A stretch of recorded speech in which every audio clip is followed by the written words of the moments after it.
오늘 주님께서 주신 말씀은 이사야서 63장 1절로 19절까지의 말씀입니다. 다 같이 한 목소리로 봉독하시겠습니다. 에돔에서 오는 이 누구며 붉은 옷을 입고 보스라에서 오는 이 누구냐. 그의 화려한 의복 큰 능력으로 걷는 이가 누구냐. 그는 나이니 공의를 말하는 이요 구원하는 능력을 가진 이니라. 어찌하여 내 의복이 붉으며 내 옷이 포도주 틀을 밟은 자 같으냐.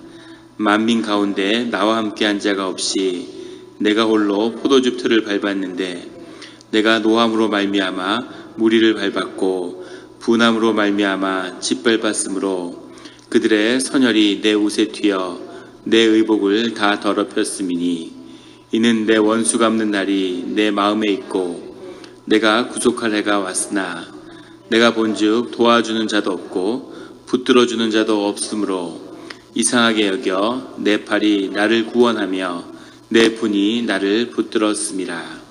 내가 노함으로 말미암아 만민을 밟았으며 내가 분함으로 말미암아 그들을 취하게 하고 그들의 선혈이 땅에 쏟아지게 하였느니라. 내가 여호와께서 우리에게 베푸신 모든 자비와 그의 찬송을 말하며 그의 사랑을 따라 그의 많은 자비를 따라 이스라엘 집에 베푸신 큰 은총을 말하리라. 그가 말씀하시되 그들은 실로 나의 백성이요 거짓을 행하지 아니하는 자녀라 하시고 그들의 구원자가 되사 그들의 모든 환난에 동참하사 자기 앞에 사자로 하여금 그들을 구원하시며 그의 사랑과 그의 자비로 그들을 구원하시고 옛적 모든 날에 그들을 드시며 안으셨으나 그들이 반역하여 주의 성령을 근심하게 하였으므로 그가 돌이켜 그들의 대적이 되사 친히 그들을 치셨더니 백성이 옛적 모세 때를 기억하여 이르되 백성과 양떼의 목자를 바다에서 올라오게 하시니가 이제 어디 계시냐. 그들 가운데 성령을 두시니가 이제 어디 계시냐. 그의 영광의 팔이 모세의 오른손을 이끄시며 그의 이름을 영원하게 하려 하사 그들 앞에서 물을 갈라지게 하시고 그들을 깊음으로 인도하시되 광야에 있는 말같이 넘어지지 않게 하시니까 이제 어디 계시냐. 여호와의 영이 그들을 골짜기로 내려가는 가축같이 편히 쉬게 하셨도다.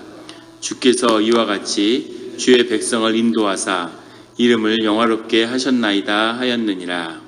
주여 하늘에서 굽어 살피시며 주의 거룩하고 영화로운 처소에서 보옵소서. 주의 열성과 주의 능하신 행동이 이제 어디 있나이까. 주께서 베푸시던 간곡한 자비와 사랑이 내게 그쳤나이다. 주는 우리 아버지시라. 아브라함은 우리를 모르고 이스라엘은 우리를 인정하지 아니할지라도 여호와여 주는 우리의 아버지시라. 옛날부터 주의 이름을 우리의 구속자라 하셨거늘 여호와여 어찌하여 우리 주의 길에서 떠나게 하시며 우리의 마음을 완고하게 하사 주를 경외하게 하지 않게 하시나이까. 원하건대 주의 종들 곧 주의 기업인 지파들을 위하여 돌아오시옵소서. 주의 거룩한 백성이 땅을 차지한 지 오래지 아니하여서 우리의 원수가 주의 성소를 유린하였사오니 우리는 주의 다스림을 받지 못하는 자 같으며 주의 이름으로 일컬음을 받지 못하는 자 같이 되었나이다. 아멘. 다 같이 기도드리시겠습니다. 하나님 아버지 감사합니다. 주의 음성을 듣고자 저희가 새벽 제단 앞에 모였습니다. 우리 마음의 기도와 우리 마음의 묵상이 주님께 연락되기로 합니다. 감사드리며 예수 그리스도의 이름으로 기도드렸습니다. 아멘. 오늘 이사야서 63장의 말씀을 이렇게 시작하고 있습니다. 에돔에서 오는 이 누구며 붉은 옷을 입고 보스라에서 오는 이 누구냐. 그의 화려한 의복 큰 능력으로 걷는 이가 누구냐. 에돔은 우리가 잘 아는 것처럼 늘 우리 유다 왕국의 대적을 이루었던 그런 것이죠. 같은 혈통에서 나왔는데 에서와 야곱이 이스라엘이 되었다면 에서의 후손들이 에돔이 된 것이죠. 그런데 끝까지 유다와 불화했고 또 마지막 순간에 유다가 어려움을 겪을 때 또 유다를 더 괴롭히고 침략하는 마지막에 예루살렘이 점령당했을 때도 그렇게 바벨론에 의해서 끌려간 그 예루살렘을 다시 약탈하는 그런 민족이었습니다. 그런데 이 에돔을 징벌하는, 또 보스라는 에돔의 한 도시죠. 포도주의 산지로 유명한 그런 도시였다고 합니다. 그 보스라에서 붉은 옷을 입고 온다는 것, 그 붉은 옷은 피에 젖은 옷, 용사를 가리키는 거죠. 에돔과 보스라를 정복하고 돌아오시는 이가 누구냐? 화려한 의복, 큰 능력으로 걷는 이가 누구냐? 그것이 우리 주님이라고 그렇게 고백하고 있습니다. 주님의 때, 주님이 그 모든 사람들의 죄에 대한 보응을 이루실 때가 온다고 그렇게 선포하고 있는 것이죠. 2절에 어째 내 의복이 붉으며 내 옷이 포도주 틀을 밟은 자 같으냐. 이렇게 피는 보통 포도주는 피를 상징하죠. 주님이 주님 자신을 향하여서 그 붉은 옷을 입은 것이 웬일인가. 그것은 주님의 징계가 이루어졌습니다. 이렇게 말씀하고 계시는 겁니다. 4절에 이는 내 원수가 없는 날이 내 마음에 있고 내가 구속할 해가 왔으나. 여기서 우리가 보게 되는 중요한 것은 주님의 징계가 주님의 구원과 맞닿아 있고 주님의 우리를 구원하시는 그때가 주님이 징계의 날이라는 거죠. 십자가는 우리를 구속하고 우리를 구원하시는 그런 사건이지만 동시에 세상을 향한 징계의 사건이라는 것, 심판의 사건이라는 것을 우리가 기억해야 되겠습니다. 도저히 용서받을 수 없는, 도저히 풀 수 없는 죄의 문제를 주님이 생명으로, 하나님의 생명이 아니면 갚을 수 없을 만큼 그렇게 심한 심판과 징계를 내리신 것이죠. 그렇기 때문에 우리에게 구원과 소망과 희망이 왔음을 주님이 말씀하고 계십니다. 늘 그 두 가지를 같이 바라볼 수 있는 두렵고 떨리는 마음으로 주 안에서 구원을 받는 우리 성도님들이 되시기를 예수 그리스도의 이름으로 축원합니다. 5절에 내가 번즉 도와주는 자도 없고 붙들어주는 자도 없으므로 이상하게 여겨 내 팔이 나를 구원하며 내 군이 나를 붙들었습니다. 중보자가 서지 않는, 주님을 위해서 아파하는 자가 없는 그 땅을 향해서 주님 스스로가 중보자가 되셨다는 거죠. 예수 그리스도를 보내시는 주님이 주의 중보를 이루는 그 일들을 주 안에서 이루겠다고 주님이 선포하고 말씀하고 계십니다. 7절에 가면 화자가 바뀌어서 주님의 음성을 직접 대언하던 선지자가 이제 자신의 목소리를 고백드리는 거죠. 내가 여호와께서 우리에게 베푸신 모든 자비와 그의 찬송을 말하며 그의 사랑을 따라 그의 많은 자비를 따라 이스라엘 집에서 베푸신 큰 은총을 말하리라. 하나님을 향해서 나아갈 때 늘 주님 안에서 받은 은총과 주님이 베푸신 은혜를 다시 주님 앞에 고백드리는 거죠. 그 기억과 그 주님과의 관계에서 경험했던 그 시간들이 내가 주님 안에서 누구인지를 주님 앞에 고백하는 겁니다. 그래서 그 은혜의 고백이 중요한 거죠. 주님이 나를 어떻게 만나셨고 어떻게 인도하셨고 우리가 주 안에서 간증을 나눈 이유도 그것입니다. 내가 주님의 이름 안에서 주 안에서 나는 누구인가를 주님 안에서 선포하는 거죠. 그것이 주님을 향해 나아갈 때 아주 중요한 고백임을 기도도 그렇게 드리는 거죠.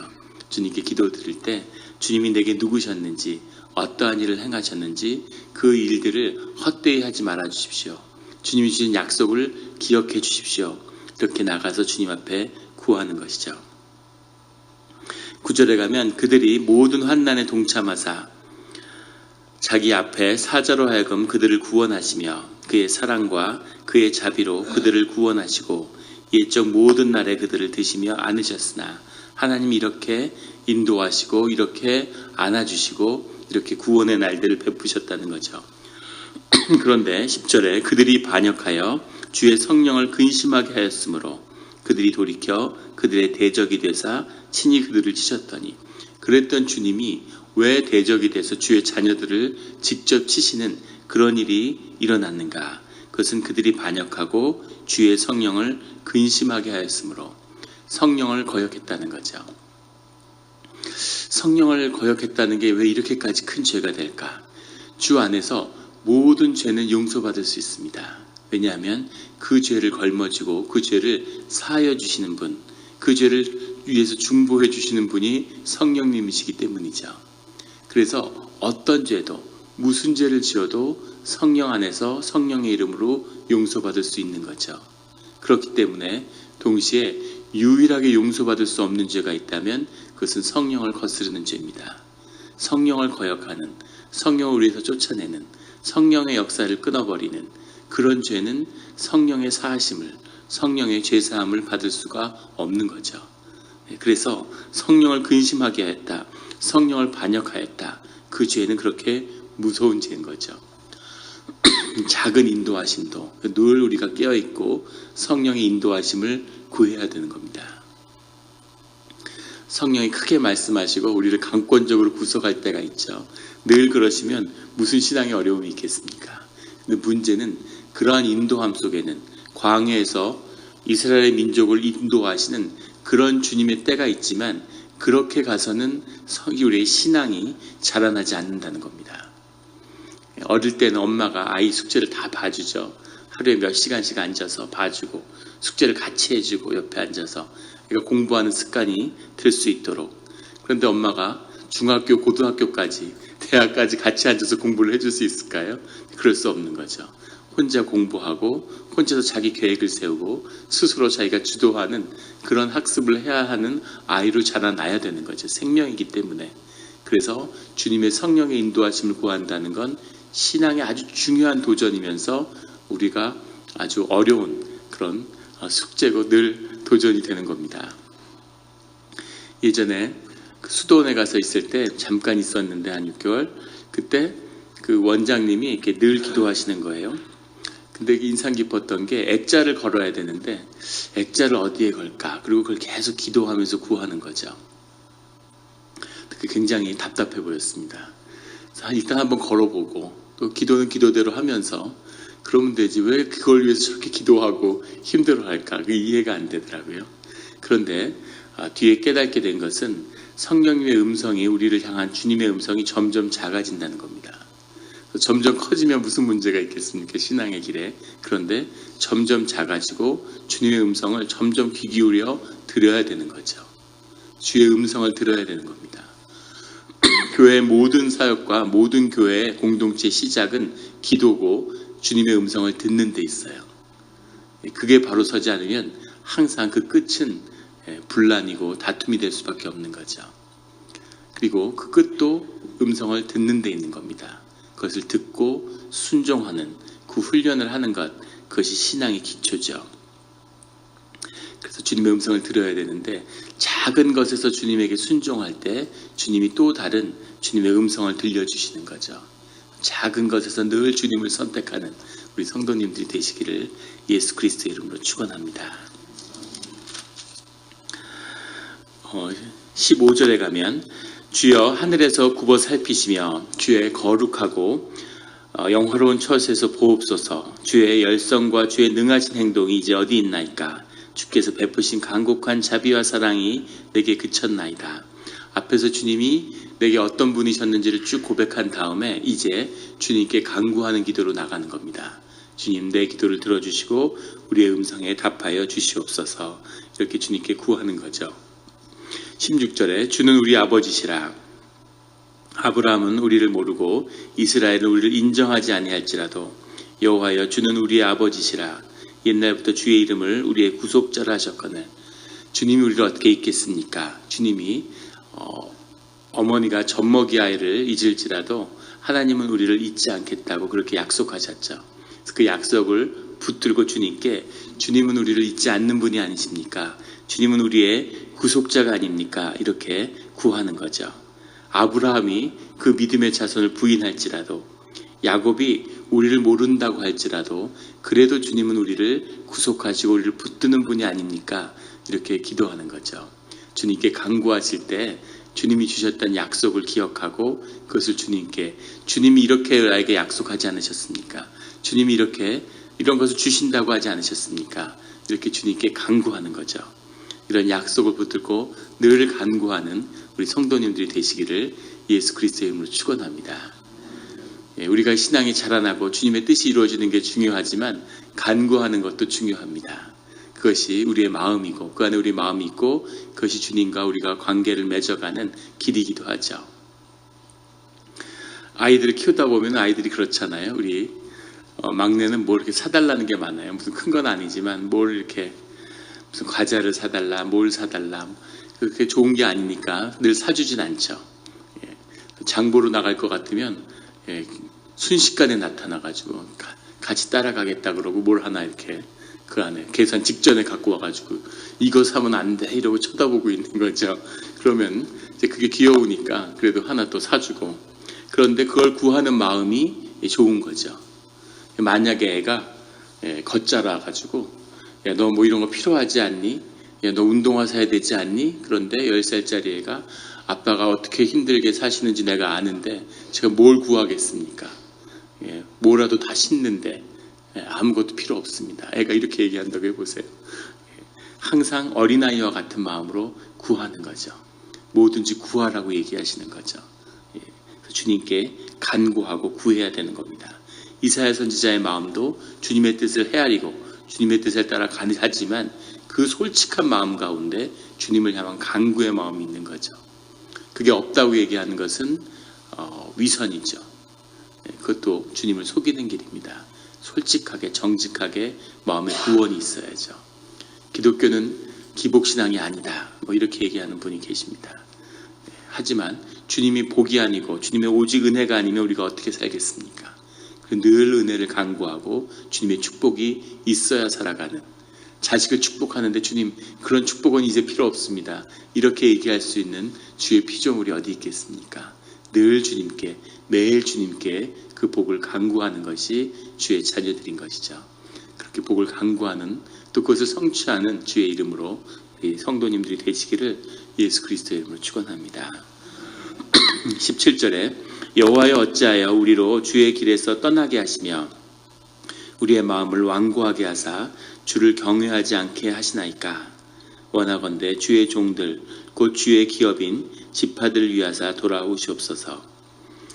주의 길에서 떠나게 하시며 마음을 완고하게 하사, 모세가 애굽에서 유대의 백성을 끌어나올 때 주님이 바로의 마음을 완고하게 하셨다고 그렇게 나오죠.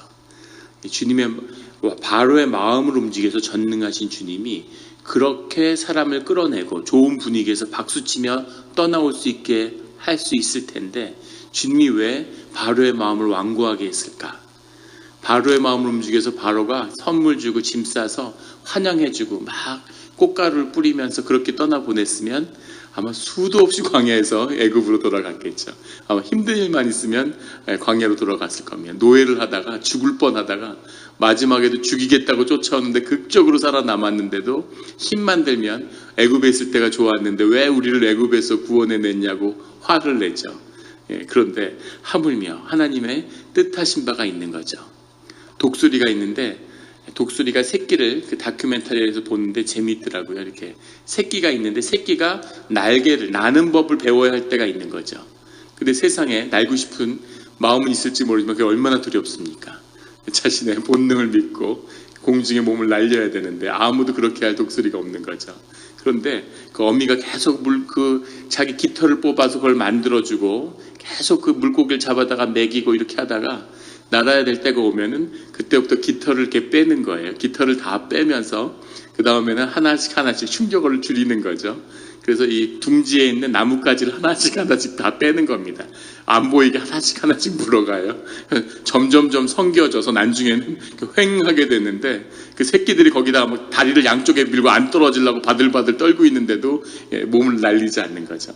결국 다 뽑아서 거의 못 견디고 벼랑에서 거의 떨어지듯이 그렇게 하늘을 날게 하는 그런 모습을 본 적이 있습니다. 주님이 우리를 그렇게 인도하시는 거죠. 달달달달 떨고 있는데 주님이 새로운 도전의 길로 등을 떠미는 겁니다. 이제 때가 됐으니까 나가라고, 두려워하지 말고 나가라고 이렇게 말씀하시는 거죠. 우리의 마음을 움직이시는 분도 주님이시죠. 그래서 그렇게 고백하고 있는 거죠. 왜 주의 길에서 우리의 마음을 붙들어 주시고 우리의 마음을 주님으로부터 떠나지 않게 하실 수도 있지 않았습니까? 라고 주님께 말씀하는 겁니다. 그 간구를 하는 거죠. 주님의 은혜인데, 결국 다 은혜인데 왜 더 큰 은혜를 주지 않았습니까? 하는 마음이 있는 거죠. 하지만 주님이 우리를 우겨싸는 때가 있다는 겁니다. 그럴 때 마음의 중심을 보시는 거죠. 가장 깊은 마음의 중심에서 무엇가 나오는지를 하나님이 구할 때가 있어요. 그래서 고난의 때가 중요합니다. 고난이 닥치고 힘든 일을 당하고 벼랑에 몰리는 것 같을 때, 그럴 때도 내게 주님은 누구이신가 하는 것이 중요한 거죠. 그것이 우리 삶을 바꾸는, 움직이는 가장 근본적인 고백입니다. 그 반대도 있어요. 주님이 축복을 주실 때, 축복을 주셨을 때, 하나님이 무언가를 더하셨을 때, 그때 주님이 내게 누구신가를 고백하는 것도 아주 중요하죠. 그때 주님이 누구이신가. 많은 사람들이 고난의 때는 주님을 찾지만 하나님이 축복의 때 주님을 잊어버리는 때가 많습니다. 부모가 있는데 자녀에게 잘해주면 자녀가 연락을 안 하고 찾아오질 않아요. 자녀가 어려울 때만 찾아봐 부모를. 좋은 비유인지 모르겠는데 부모가 부자예요. 자식이 부모가 베풀 때만 찾아오고 안 베풀면 찾아오고 베풀면 찾아오질 않아. 부모가 베풀겠습니까?